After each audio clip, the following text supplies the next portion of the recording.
It's not all bad news. There's a whole bunch of good news out there, and sometimes we just got to cover it because we don't know what we'll do with ourselves if we're going to just, weep and moan all the time.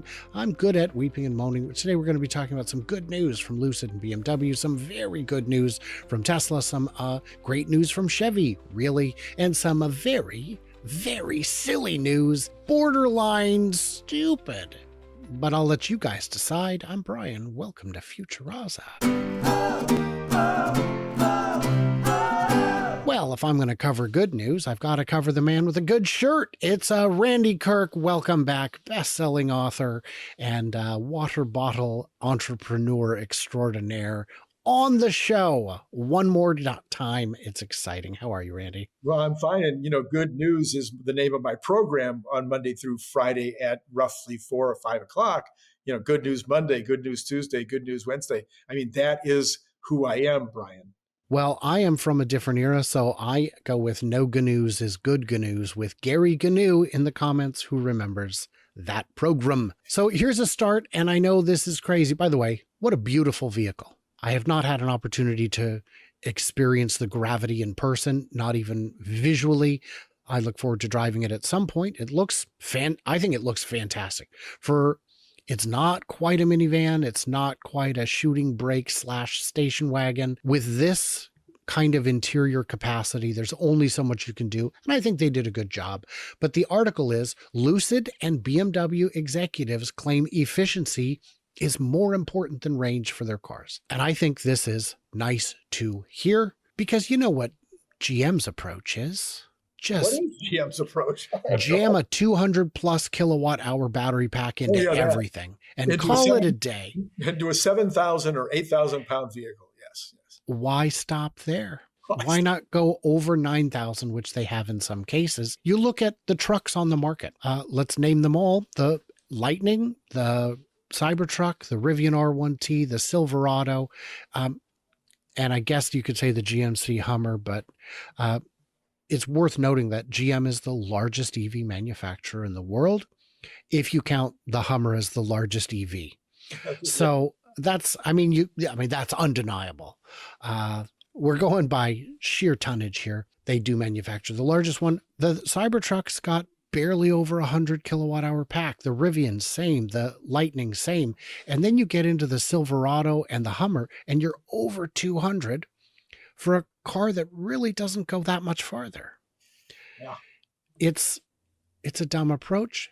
And I just wish to say, and then I'll get your thoughts, I think this is the right approach. Let's focus on fast charging. Let's charge faster, get you back on the road quicker, get you a vehicle that's actually efficient. What do you think of that? Yes. Well, of course, efficiency is going to be the key. Fast charging is very, very important. Americans are famous for pacing in front of microwaves. So it's that's who we are. So we want to get in, get out really fast, and a lot of people don't take into consideration that you do not have to fill up. You're so used to filling up at a gas station. When you're filling your electric car, you don't have to fill up. You can put enough in to get you home where you can cheap charge in your garage, assuming you have a garage. Now, some of you don't, and I understand that. But anyway, yes, efficiency is great. I'm hoping, of course, that Tesla will continue down their chain of better efficiency and faster charging. It appears that that's very high on their list of things to do as well. I agree with Randy Kirk. A rare day indeed. What we've got for this next story, this is great. The Tesla VP confirmed on that video with Jay Leno weekish ago. Adaptive headlights are coming soon to all models. The hard part is over. It looks like approval is imminent. For those who don't know what the adaptive headlights do, this is a normal high beam on the left, and on the right, because you've got essentially projectors instead of headlights, it can keep the high beams on, but carve out patches of darkness for the vehicles. So you're not blinding anyone. This is amazing. Again, being in the bicycle industry, as everybody knows, I have spent hundreds of hours trying to design better headlights for bicycles, and you have all these issues with regard to whether it's a wide beam or whether it's a narrow beam or whether it's a long beam or a short beam or whether it is A very, very, floodlight. Yeah. it just goes on and on and on. All the things that you have to take into A consideration. laser pointer. Hmm. Yes, yes. But I can with only this, see a dot, but it is so clear. but this is such an obvious way to do things. You're going to basically get all of the best on a single headlight by making it adaptive. It's just a very smart thing to do. Agree on all points. This is something that's already been in use in Europe for some time. Jan from Tesla Fix made a video where he went out and showed you how it works, set up a camera in his car, and was able to just show it working. A car comes around the bend, it cuts a dark spot in the field of view, and when the car clears, it fills back out to the entire space of the road. This is great. This is coming. Tesla will be, it appears, the first company to be approved for this in the US, and the other manufacturers hopefully will follow suit quickly. So that's great. The next bit of good news is, did you catch the Daytona 500? I caught none of it. I also caught none of it, because why would I watch the Daytona 500? I'm sure it's a fantastic race, but I did do a poll. I did do a poll about the Daytona 500, whether people thought that electric cars should be allowed to participate. And one of the choices was, should they only be allowed to participate if they have fake engine noise? And that was the thing that won. Yes. I love it. I love it. Interestingly, a lot of the cars that I drove recently at Platt Auto, who sometimes lets me come down and check out their used inventory to see vehicles I've never seen before, a lot of them had the option to turn on fake noise, or in the cabin, not outside, Right. or rather the option to turn it off because it was just turned on by default.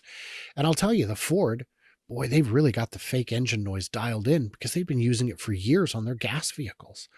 So what is the Daytona 500 pace car? The Chevy Blazer EV Super Sport, the first electric vehicle for the race.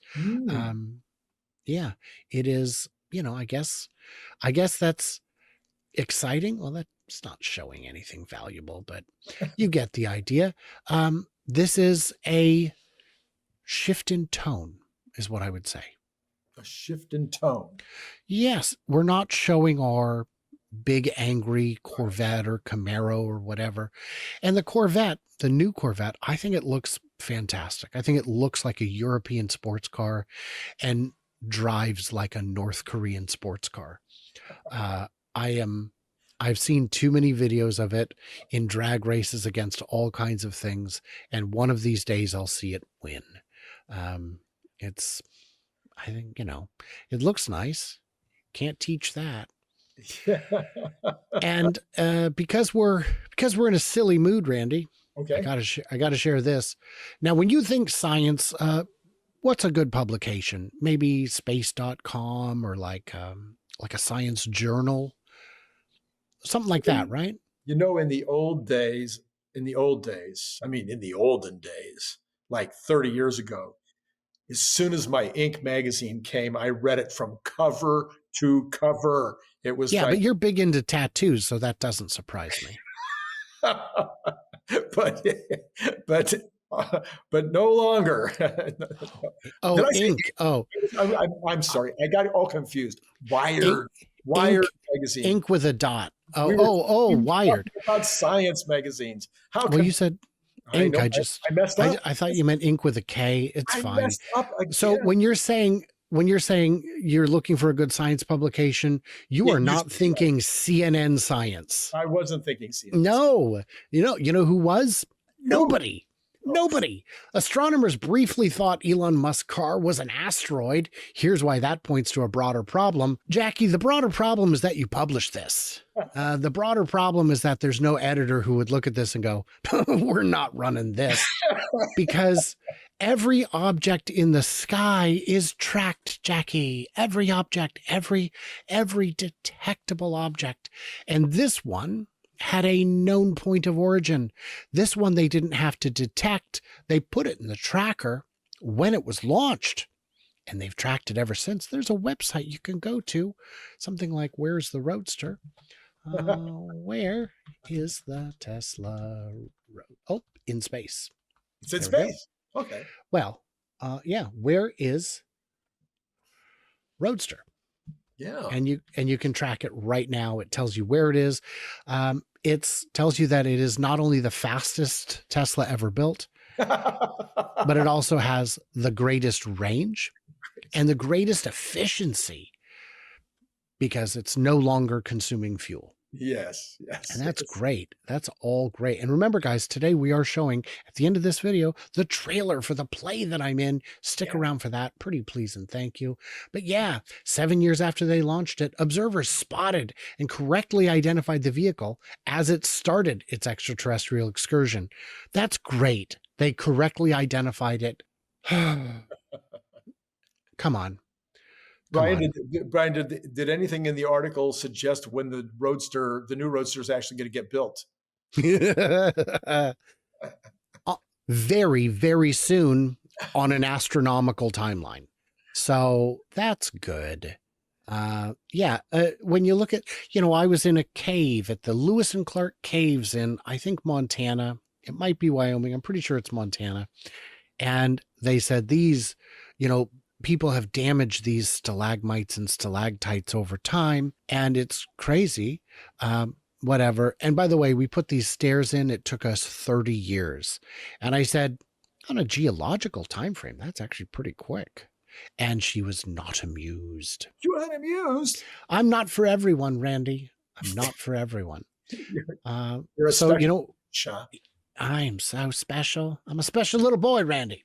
So, guys, it is that time. We have to watch the trailer for my movie. Not my movie, my play. I'm in a play. And here we go. And then I'll get your thoughts from it, Randy. And in the comments, I want your guys' thoughts as well. Boom. Ladies and gentlemen of the jury, murder in the first degree, premeditated homicide, is the most serious charge tried in our criminal courts. You have heard a long and complex case. It is now your duty to sit down to try and separate the facts from the fancy. One man is dead. The life of another is at stake. Whichever way you decide, the verdict must be unanimous. I urge you to deliberate honestly and thoughtfully. You are faced with a grave responsibility.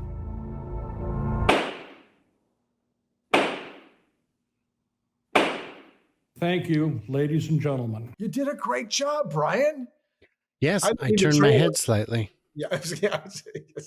So you created the trailer? No. They there's a Soup Productions, I think it's called, made the trailer. It's a gentleman named Drake who's very professional, has fantastic gear, a wealth of experience doing things like this. He did a fantastic job, I think. Yeah. You got your right side, your best side. Oh, I even joked. I said, I don't have a best side, so what do we do? But yeah, tickets on sale now. Don't go for the front row. You'll be too close to see the back half of the room. Don't do that. Yeah, it's in Longview, Washington. Join us, won't you? February 28th through March 16th, I think. And my coming birthday. It's going to end on my birthday. And what a gift that is. And rumor has it, let me find it here, that rumor has it that on March 15th, Herbert's going to be there. And Herbert's going to come to the play. Yeah. How exciting is that? You get to meet two big celebrities all at once. Ridiculous. Very fun, though. Join us, won't you? And I know you won't, because you keep telling me that 1,000 miles is too great of a commute to see a community theater play, and I politely disagree. Nice. Yeah, you should. Guys, what did we miss? What did we misunderstand? Leave it in them comments below. Stay tuned to Juicy All That. I've got like 1 or 2 more referrals credits to give out if you wish to get a fantastic deal on a Tesla. But you can support me any of the other ways. It's massively appreciated, but at least subscribe. I'd appreciate that. The mediumist. So stay tuned and Juicy. You know what you're doing. Talk to you later.